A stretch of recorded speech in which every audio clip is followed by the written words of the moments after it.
Before we get to the trade routes, the merchant ships, and the silver, there is a simpler question. Why were Europeans so fascinated by Chinese porcelain? A bowl is, after all, just a bowl. Yet kings collected it. Merchants risked fortunes to transport it. Scientists tried to uncover its secrets.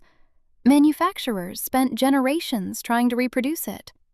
For centuries, Chinese porcelain was something Europe could buy, but could not make. And for a very long time, it was this simple fact that this thing existed, yet could not be explained, that shaped how Europeans imagined China. This is a story about porcelain, but it is also a story about imagination.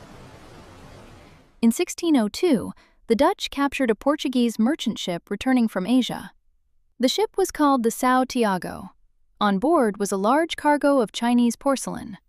The porcelain was later taken to the Netherlands and sold at auction. It quickly drew attention in the Dutch market. Then, in 1603, another Portuguese merchant ship was seized by the Dutch near the Strait of Malacca. This ship was the Santa Catarina. It was sailing from China to India. Its cargo included silk, colored satin, lacquered furniture, spices, gold ore, and around 100,000 pieces of Chinese porcelain. The Dutch fleet surrounded the ship with overwhelming force and boarded it. This vast cargo from the Far East was seized and taken to Amsterdam for auction. The result was astonishing. The goods sold for 3.5 million Dutch guilders. That was roughly equal to 35,000 kilograms of silver. This was no longer the kind of profit that could be explained by a single act of piracy. Judging by prices at the time, a fine house in Amsterdam cost around 5,000 guilders. A large carrack cost about 100,000 guilders to build. In other words, the money from this auction was enough to buy nearly 700 good houses in Amsterdam, or to build more than 30 large merchant ships. The Dutch East India Company had only just been founded, yet the proceeds from this single auction already amounted to roughly half of the VOC's initial capital. For the Dutch, this auction proved one thing. Trade with Asia was not just a distant adventure on the high seas, it was a business of extraordinary profit. And it could be repeated, with ships, cannons, companies, and capital. Chinese porcelain entered the European field of vision in large numbers through moments like this, but the sensation did not come out of nowhere. Long before then, Europeans had already begun to see China through a layer of imagination. At first, this imagination did not come from stable trade. It came from travel accounts, rumors, missionary reports, and a small number of Eastern objects that had found their way into Europe. For a long time, Marco Polo's writings gave Europeans a basic image of the East: distant, wealthy, full of great cities, and rich in goods. This was not necessarily China as Europeans truly understood it, but it was enough to make China a place they could imagine. In other words, before Europeans understood China's politics, society, or trade networks, China had already existed in their minds as an image of the wealthy East. Later, as Jesuit missionaries entered China, this imagined China became more detailed. Missionaries such as Matteo Ricci described a China that was no longer just a distant empire from travel stories. It was a society with writing, bureaucracy, ritual, civil examinations, scholar officials, and a stable political order. For European readers at the time, China was no longer just an exotic land. It was a political civilization that could be compared with Europe itself. But this understanding carried a misunderstanding from the very beginning. Ricci saw the ritual order of China. He also saw the strong sense of hierarchy in China's relations with the outside world. He noticed that the Chinese court did not simply see foreign envoys as trading partners. Instead, it tended to place them within a political language of distant peoples coming to offer tribute. When foreigners came to China, they appeared to be paying tribute, performing rituals, and receiving gifts from the emperor. But in practice, these missions often mixed ritual with trade, profit, and market demand. It was this system, where ceremony and commerce were bound together, that made it easy for European observers to reach one conclusion: The Chinese court were using an elaborate ritual language to dress ordinary trade as a grand scene of all nations coming to court. This judgment was not entirely wrong, but it was incomplete. The tribute system did have an element of performance. It required foreign missions to acknowledge the Chinese emperor's central position. Through ritual, the outside world was brought into an order the empire could understand. But tribute was not just an empty act of self-deception. It also offered access to trade, imperial gifts, and a way into the Chinese market. Foreign envoys did not necessarily submit to the Chinese emperor in any sincere sense, but they were willing to take part in these rituals because the rituals could bring real benefits. The Chinese court was not necessarily unaware of these commercial motives, but it needed to place these exchanges within a political order. It did not want to admit that China was simply a market being pursued by foreign merchants. So before large-scale maritime trade fully developed, China's foreign trade did not operate according to the European merchants' logic of free exchange. It was wrapped in ritual, hierarchy, imperial gifts, maritime restrictions, tribute, and official permission. Goods did not flow freely into the world. They had to pass through the filters of imperial institutions, coastal policies, local merchants, intermediary ports, and overseas trade networks. This is important for understanding how Chinese porcelain entered Europe. Porcelain did not arrive in Europe as an ordinary commodity from the very beginning. By the time it first reached Europe, it already carried two layers of meaning. The first was material rarity. Europeans could see the finished object, but they could not see the place where it was made. They did not know the materials used in Jingde-Zhen, the division of labor, the firing process, or the experience of the craftsman. They could only work backward from the finished porcelain and imagine where it came from. Porcelain was white, hard, thin, and glossy. It was completely different from local European pottery. It looked like an everyday object, but also like a treasure. And because its production process was invisible, porcelain was easily surrounded by mystery. The second layer was the imagination of civilization. Through travel accounts and missionary writings, Europeans had already imagined China as an ancient, wealthy, and well-ordered empire in the East. When porcelain entered Europe, it became physical proof of that imagination. It was not just a bowl or a plate. It seemed to prove that distant China possessed a technology and a way of life that Europe still could not reproduce. So Europe's early fascination with Chinese porcelain was not simply a fascination with beautiful objects. Behind it was a deeper judgment. A place capable of making such objects could not be an ordinary foreign land. It had to be a highly developed civilization. Porcelain turned the once abstract, imagined China into something people could touch, collect, and place inside their homes. This also explains why Chinese porcelain later caused such a powerful reaction in Europe. When it entered the European market, it did not fall into an empty space. Europeans had already imagined China through texts and rumors. What this imagination lacked was a concrete object. Porcelain filled that space perfectly. However, if we look only at trade volume, porcelain was not the most important commodity in Europe's trade with Asia. For a long time, spices, silk, cotton cloth, and other textiles mattered more to European merchants. By the 18th century, the trade in Chinese tea had also become more important than porcelain. Porcelain could bring profit, but it was not the only center of Eastern trade, nor was it the largest commodity. What made it truly special was this: porcelain could be seen, touched, and studied again and again. But it was very difficult to truly reproduce. If a commodity is easy to copy, it may lead to imitation, but it will not create a long-term race to catch up in technology. Porcelain was different. Europeans could buy the finished objects. They could also imitate the patterns and shapes, but for a long time, they could not make real, hard-paced porcelain. The difficulty lay hidden in the materials, the formula, the kiln fire, the temperature, and the entire system of craftsmanship. In this sense, Porcelain may not have been the largest trade good, but it was one of the goods most capable of turning trade into technological competition. What Europe first purchased was not just an ordinary object, it was an ability that Europe itself could not yet reproduce. When that ability remained in Asian hands for a long time, buying turned into anxiety. Imitation turned into competition, and in the end, that competition pointed toward technological breakthrough. But before Europeans became deeply involved, Chinese porcelain had already been moving through Asia and the Indian Ocean world. Blue and white porcelain in particular carried traces of cross-regional trade from the very beginning. This process was connected to Eurasian exchange under the Yuan dynasty. After the expansion of the Mongol Empire, movement between China, Central Asia, and West Asia became more frequent.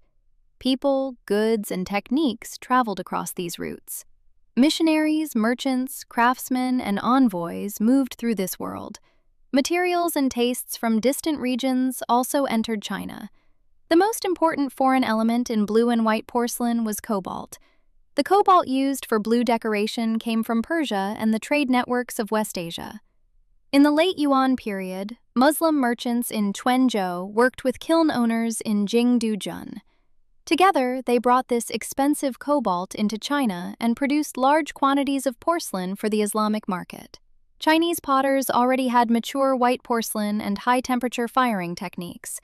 The imported cobalt provided a deep, intense blue. When the white body and glaze met the dark blue decoration, they created what would later become one of the most recognizable forms of Chinese porcelain, blue and whiteware. So blue and white porcelain should not be understood simply as traditional Chinese taste being exported abroad.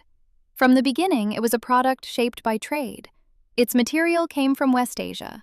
Its production took place in China, and part of its market pointed toward the Islamic world and the Indian Ocean trade network. It was the result of Chinese kilns responding to overseas demand. But this foreign element did not remain foreign. After cobalt entered Jingdujun, Chinese craftsmen absorbed it into their own porcelain-making system.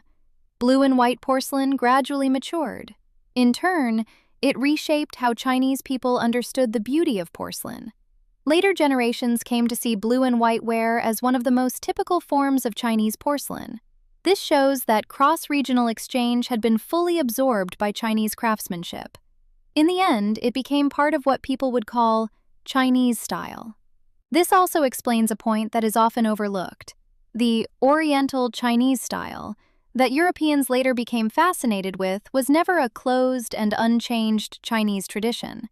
It had already been shaped by West Asian materials, Islamic markets, and Chinese craftsmanship working together. Since Chinese porcelain had already been moving through Asian trade networks, the European question was not how to discover porcelain.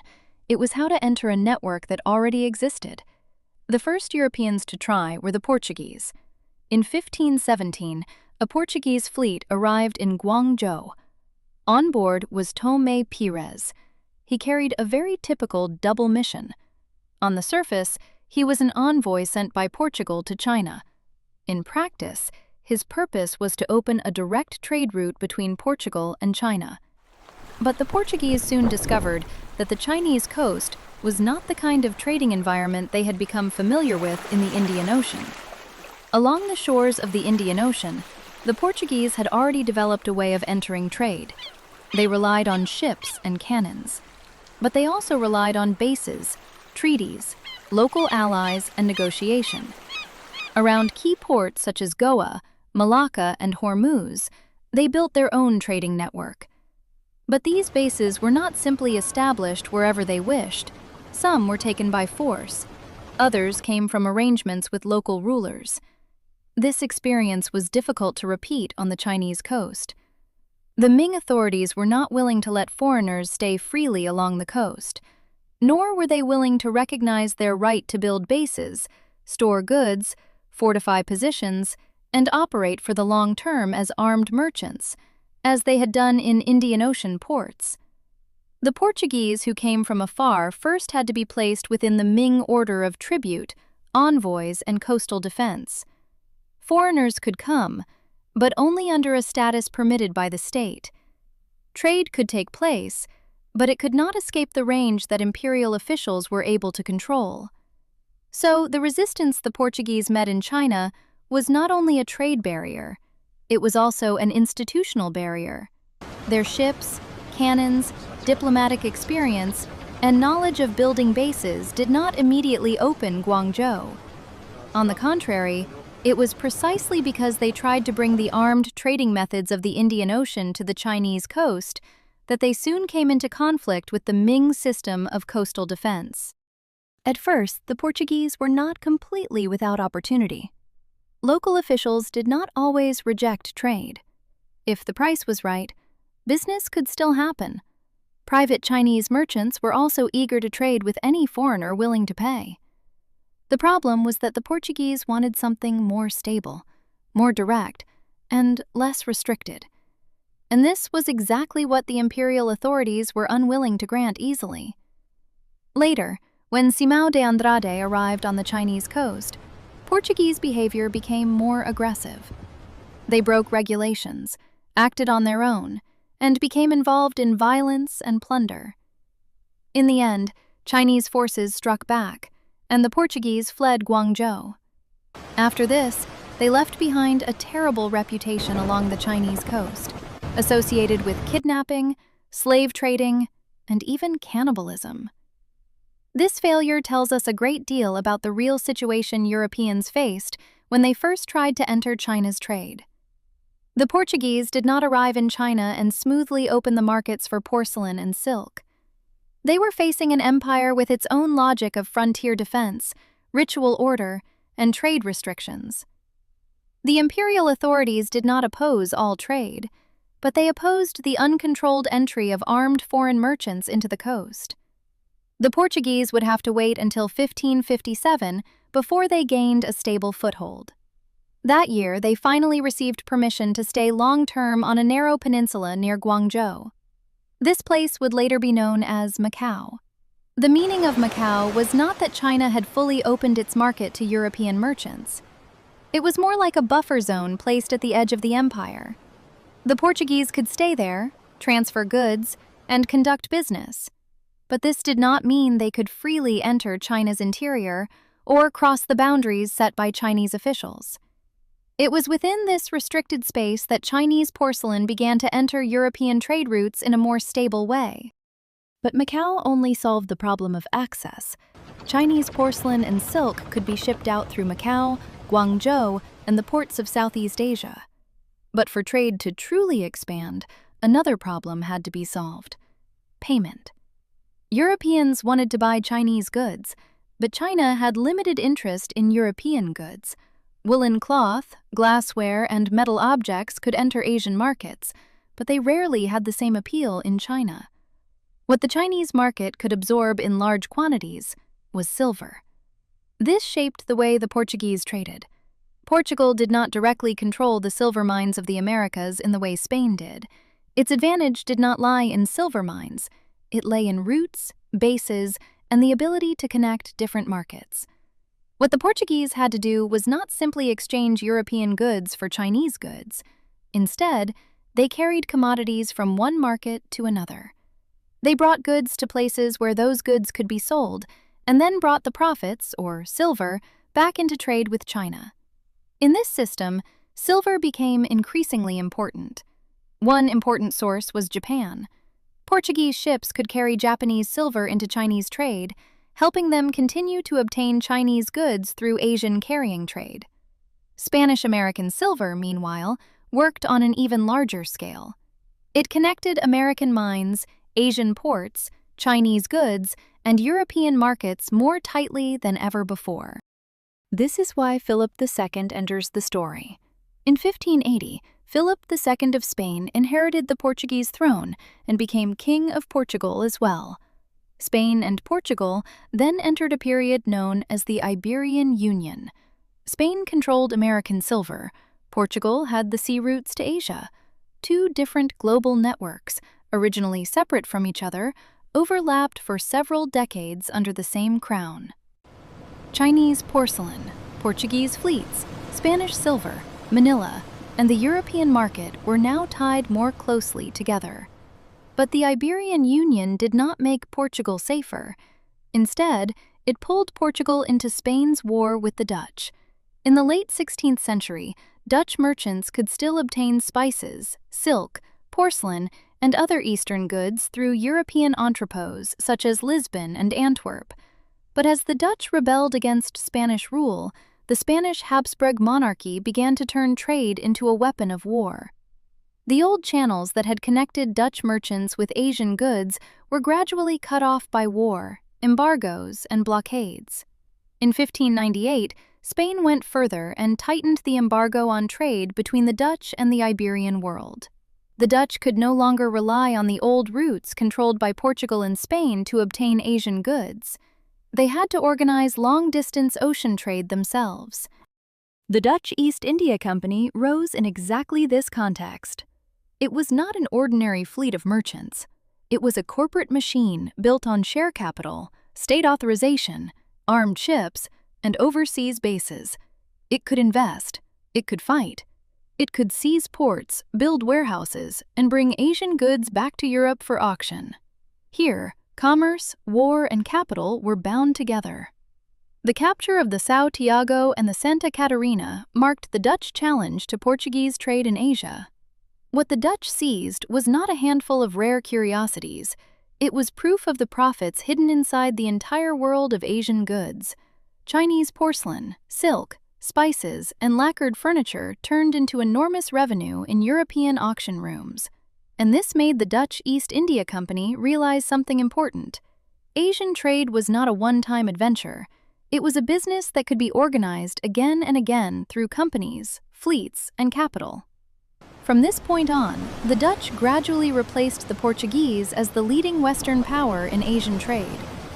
In 1605, the Dutch seized Ambon and other spice trade strongholds from the Portuguese. Later, they established a trading post in Banten. After taking Jakarta, the Dutch East India Company moved its headquarters there and renamed the city Batavia. From then on, the Dutch had a base in Asia from which they could challenge the Portuguese, organize transshipment, and connect ports across the region. In the first half of the 17th century, Dutch expansion became increasingly systematic. They fought for control of the Spice Islands, blocked Portuguese routes, and built networks of fleets and ports. After the Portuguese were expelled from Japan in 1639, the Dutch became the only Western traders allowed to remain in the Japanese market. This was especially important because Japanese silver was a key resource in Asian trade. Through their access to the Japanese market, the Dutch gained another important source of silver for buying Chinese goods and other Asian commodities. By this point, the Dutch were no longer just participants in the porcelain trade. They had become a central force in the global system of transshipment. Amsterdam became one of Europe's major centers for the movement of goods. Asian goods flowed into the Dutch network through Batavia, Japan, and ports across the Indian Ocean, while wider regional circuits connected this network to places such as Macau and Manila. From there, these goods entered the European market. In this process, Chinese porcelain was no longer just an occasional curiosity in European courts. It now had a more stable supply, a more mature system of transport, clearer prices, and a growing body of buyers. It began to enter European cabinets, dining tables, still life paintings, and domestic interiors. This was the condition that allowed porcelain to change Europe. It was no longer a rare object that appeared now and then from the distant East. From this moment on, it became a commodity that European consumer society could encounter again and again, buy again and again, and imitate again and again.